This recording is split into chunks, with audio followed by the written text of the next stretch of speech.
If you spent any part of your childhood experiencing Michigan's rural farming life, you more than likely will have some pleasant memories of growing up on a farm.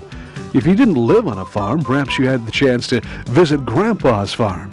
Remember the exhilaration you felt when you first caught the scent of fresh baled hay in the barn's loft? Swinging from thickly woven rope into high, loose stacks of dried hay. The sound and touch of farm animals. All this and more is probably indelibly stamped in the far reaches of your memory. It seems as though many of Michigan's family farms have disappeared from the Michigan landscape. Those wonderful memories that were a lifestyle may never be felt by today's younger generations. But thanks to these two former suburban dwellers turned farmers, Tom and Mary Barlow, their memories of a rural childhood perhaps will continue for those that visit their Dream Field Farm. Dream Field Farm is a 110-acre working sheep farm, now open to the general public, about 25 minutes from Mount Pleasant, just outside the community of Remus. It was inherited from Mary's great-grandfather, Philip Bauman, who came to Michigan in 1872.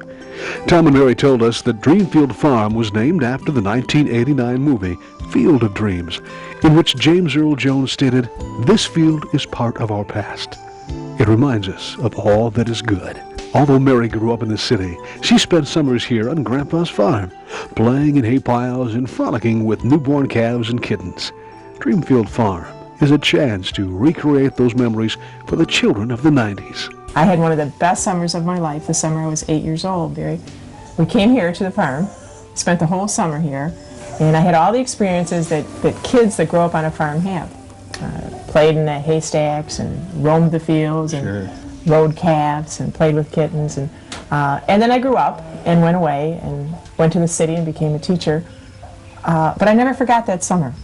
Never. It stayed with me my whole life. The fun I had that summer just being outside with the animals. And then in 1989 we inherited this farm, the same farm that I had come to as a child, and we moved here. We took a chance moving here because we weren't quite sure what our future would hold for us here. And before you know it, we were involved in some of the same things that I had done as a child. The animals started to grow. We started off with just a dog and cat, and then we had a few sheep, and then we added a few goats, and we took in a stray this and a stray that, and before you know it, we got a barn full of animals.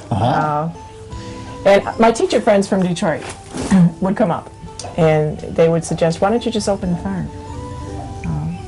And we gave it a try. We tried it 3 years ago, and the idea has really blossomed. Now we've put together a program for children. We're drawing 70 schools a year, almost, from all over the state.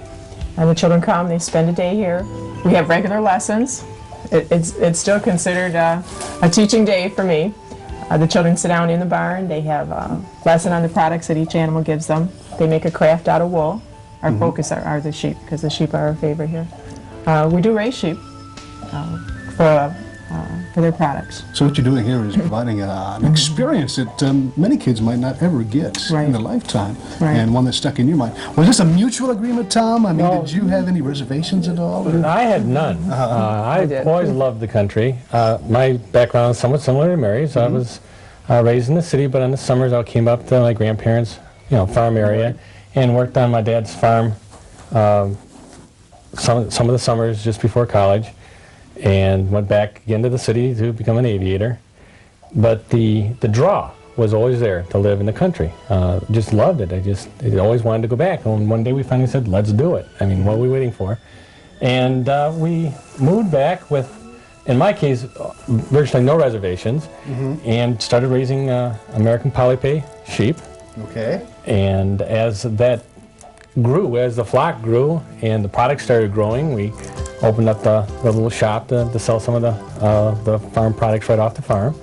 And Mary's teaching abilities became so valuable as the people started coming, the tourists started coming in throughout the summer.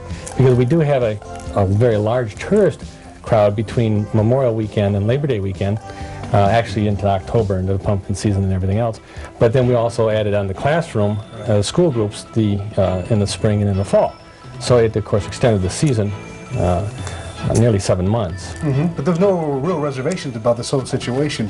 I mean, if somebody's thinking, how did they ever get up the gumption to say, I'm going to leave this career, a career change more or less in life, and say, let's do what we want to do? There's no reservations.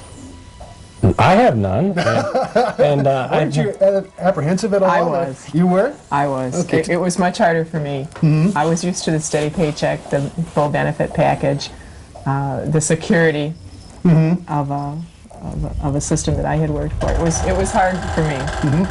But looking back at it now, I'm probably sure that you had no reservations now. No, I have none now. I would rather teach here than any place else in the world. What I've found here is that the children are so captivated by the program, by the experience that they're having. And my wife's talents, of course, add in there to keep them excited all the way through. I mean, it's a very nice moving program. It brings a lot of information to the children, and it has a hands-on experience. As they touch and feel the animals after they've seen them, they gain a better appreciation for the fact of there's something real there, and that milk doesn't really come from Kroger's, and the shirt on their back is made out of a fabric that came from an actual animal. These kinds of associations come from both the classroom presentation that she makes and then moving them into the real life of seeing the animals. The animals are young, so that they are amenable and friendly and that sort of thing.